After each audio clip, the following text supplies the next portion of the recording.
എന്തൊരു മഴയാ ദൈവമേ, ഒറ്റ തുണി ഉണങ്ങിയിട്ടില്ല. അച്ഛൻ ഇതേണ്ട അതിന്റെ വായിപ്പോന്ന്. ഇതുപോലത്തെ സാധനം ഒന്നും പിള്ളേർക്ക് മേടിച്ച് കൊടുക്കരുത്. എന്താടാ ഇന്ന് പണിക്ക് പോയില്ലേ? എന്തേ കൊച്ചിനെ വിളിച്ചോണ്ട് വന്നേക്കുന്നേ? ഇവിടെ സ്നേഹയുടെ കൂടെ പഠിക്കുന്നത് ജയദേവൻ ഡോക്ടറിന്റെ മോളല്ലേ? ആ സ്നേഹയുടെ കൂടെ ഇവിടെ പഠിക്കുന്ന കൊച്ച. എന്തിനാ ഇതിനെ കൊണ്ട് വന്നേക്കുന്നത്? എന്തിനാ? പ്രേമോ? നീ ഇതിനെ വിളിച്ചിറക്കിക്കൊണ്ട് വന്നാണോ? കൊച്ച ഇന്നലെയല്ലേ നിന്റെ +2 റിസൾട്ട് വന്നേ? മര്യാദയ്ക്ക് ഇതിനെ വീട്ടിൽ കൊണ്ട് വിട്ടോ വിവേകേ? ഞാനാരാ ചോദിക്കാനെന്നോ? സ്ത്രീധനത്തിന്റെ പേരും പറഞ്ഞ് എൻ്റെ കെട്ടിയവൻ എന്നെ ഇവിടെ കൊണ്ടുവന്ന് വിട്ടേച്ചു പോയപ്പം എവിടെ ആയിരുന്നടാ നിന്റെ നാക്ക്? അന്നേരം കണ്ടില്ലല്ലോ നിന്റെ ഈ ധൈര്യം ഒന്നും. ഈ പ്രായം പോലും തികയാത്ത കൊച്ചിനെ വിളിച്ചിറക്കിക്കൊണ്ടുവരാൻ നിനക്ക് എങ്ങനെ തോന്നിയിട്ട്? ജയിലിൽ പിടിച്ചിടും പോലീസുകാര്. 18 വയസ്സ് പോലും ആയിട്ടില്ല ഈ കൊച്ചിന്. പക്ഷേ നിന്റെ ഉദ്ദേശം എന്തുവാ? നിന്റെ കൂടെ പഠിക്കുന്നതല്ലേ ഇവിടുത്തെ ഇളയ സന്താനം? അവളിനി കോളേജിൽ പഠിക്കാൻ പോകുമ്പം നീ എന്തോ ചെയ്യും? ഇവന്റെ അടിവസ്ത്രവും നനച്ചോണ്ട് ഇവിടെ കിടക്കുവോ? മോങ്ങിക്കൊണ്ടിരിക്കുമായിരിക്കും അല്ലേ? എടാ നിനക്ക് നാണമുണ്ടോ?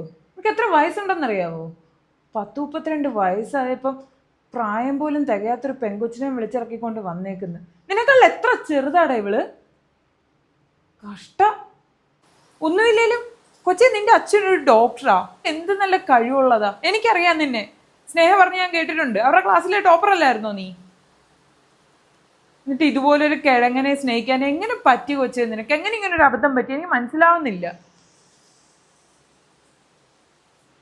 അമ്മ എവിടെ പോവാ? മരുമോളായിട്ട് വഴിച്ച് ഇവിടെ വിളക്കെടുത്തിരുത്താനാണോ? ഞാൻ വല്ലതും പറഞ്ഞാൽ കൂടി പോകും കേട്ടോ.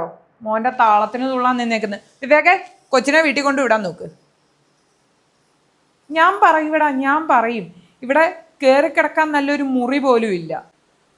നീ മിണ്ടരുത്. കൂടുതൽ വർത്താനം നീ പറയരുത്. നിന്റെ ഉദ്ദേശമൊക്കെ എനിക്കറിയാം.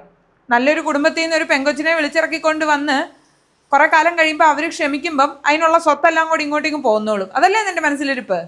വേണ്ട മോനെ, വെറുതെ ഈ കൊച്ചിന്റെ ജീവിതം നശിപ്പിക്കരുത്. കൊച്ചേ, ഞാൻ കാര്യമായിട്ട് പറയുക. നിന്റെ അച്ഛനും അമ്മയും പോലീസുകാരെയും വിളിച്ചോണ്ട് വന്ന് ഇവിടെ പ്രശ്നം ഉണ്ടാക്കുന്നതിന് മുമ്പേ മര്യാദയ്ക്ക് നീ വീട്ടിൽ പോക്കൂ. നീ എന്നെ നോക്കി പഠിപ്പിക്കുകയൊന്നും വേണ്ട. കൊച്ചേ, ഒരു കാര്യം ചെയ്യും, ഞാൻ കൊണ്ടാക്കിത്തരാം. നീ ഒറ്റയ്ക്ക് പോകണ്ട. പിന്നെ രണ്ടുപേരോടും കൂടെ ഒരു കാര്യം ഞാൻ പറഞ്ഞേക്കാം.